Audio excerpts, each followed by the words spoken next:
ભારતીય જનતા પાર્ટીમાં હવે કંઈ રહ્યું નહીં. સિદ્ધપુરમાં સફાયો થઈ ગયો, અહીંયા પાટણમાં પણ સફાયો થઈ ગયો. પાટણમાં આખા જિલ્લામાં હવે નાની મોટી થોડી સમસ્યાઓ રહી છે, પણ આવવાવાળા સમયમાં એ પણ હવે નિકાલ થઈ જશે સાહેબ.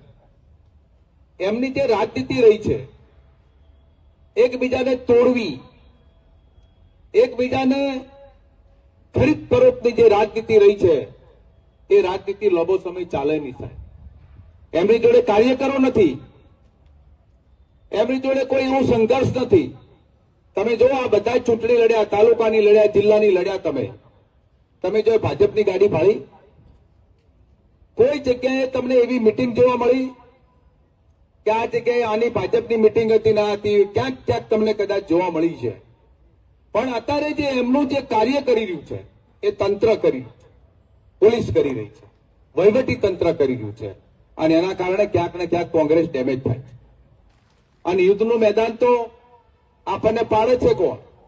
આપણને હરાવે છે કોણ? આપણને ડિસ્ટર્બ કોણ કરે છે?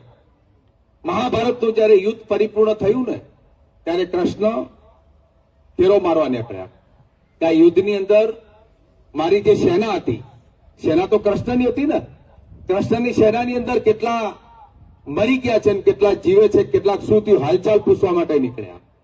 અને હાલચાલ પૂછવા માટે જયારે નીકળ્યા ત્યારે આખો મેદાન ચક્કાજામ જે લાશોથી પડ્યું હતું, ત્યારે કૃષ્ણએ ઓટો માર્યો અને જોયું ભાઈ કે આમાં બધા કોઈ જીવતા નહીં, પણ ઓટો મારી વળતાય તો એક પંજાબી ડોહો ટાહકા કરતો હતો,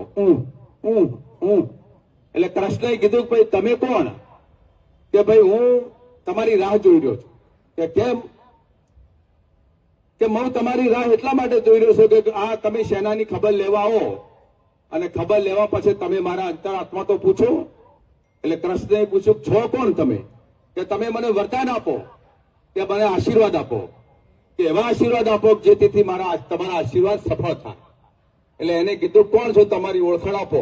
એટલે કૃષ્ણએ પેલો ડોહો હું કરતો હતો, એ કીધું હું શકુની છું, શકુની.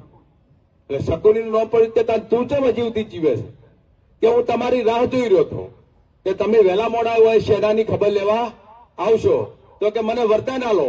કે જેવું વરદાન કે આખા ભારતનું કોઈ ગામડું એવું ના હોય કોઈ ગામમાં શકુની ના હોય. આ શકુની આપણે દાડા દીધા છો હો. એટલે આપણે ફરી શકુનીઓનો સંગ કરવાનો નહીં. આપણે જે થોડા મતે જે હાર્યા છે ને, એ શકુનીઓના કારણે હાર્યા. એટલે આપણે આ ફરી યુદ્ધના મેદાનમાં જવાનું છે, તાકાતથી જવાનું છે. આજથી બધાને વિનંતી કરું છું કે 2027ની ચૂંટણીની તૈયારી કરો.